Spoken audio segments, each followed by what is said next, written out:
Welcome back to Doctor in the House. You know, beans pack a powerful nutritional punch in a very tiny package, but are often overlooked in the food world. But our good food expert, Sue Mah, is here to spill the beans on beans. Thanks for being here. My pleasure. Let me just say beans one more time.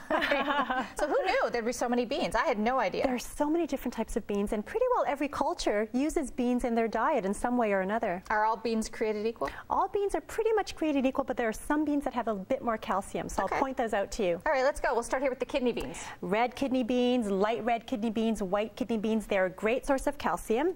And in our culture, in the Chinese culture, we actually make red kidney bean popsicles, if you can believe it or not. I know it sounds gross, but my husband eats it. It's the only way I can get beans in his diet, so I'm thankful for that. Do they put sugar in them to make them at least a little more palatable? Of course. Any difference between the three? Are there Not in ones terms of better than nutrition. The white ones taste a bit more mild, and they're great for chili. Oh, okay. Moving on, we have... These are Romano beans, and I love them because if you look carefully, they have a bit of a speckle on them, so they're perfect for salads because it adds a bit of color to the salad, yeah. right? Now, these are the navy beans, and they're the type of beans that you see in baked beans.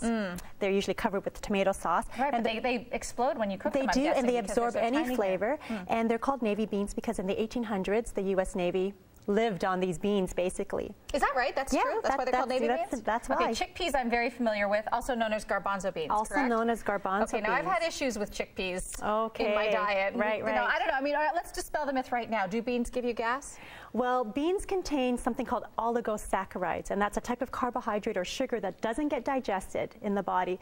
When that sugar makes it down to your gut, the bacteria jump on it, and they start feeding on it, and that's what causes the flatulence, the gas. So what you need to do with the canned beans is rinse them out, and what you do with the dried beans is soak them overnight and pour that water out so you get rid of that gassiness.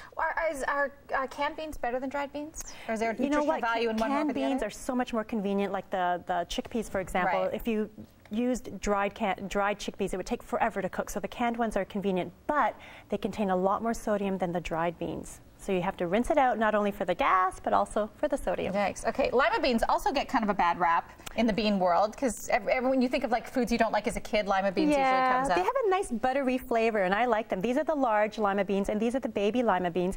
And in Japan, they actually use the baby ones to make sort of a dessert. Interesting. Oh, really? Is that right? Who knew? Okay, let's go down here to, I guess these are the lentils. These are the lentils. Love lentil soup. I love lentils. They're the easiest to cook, least amount of gas. So if you want to start with beans and experimenting, start with the lentils.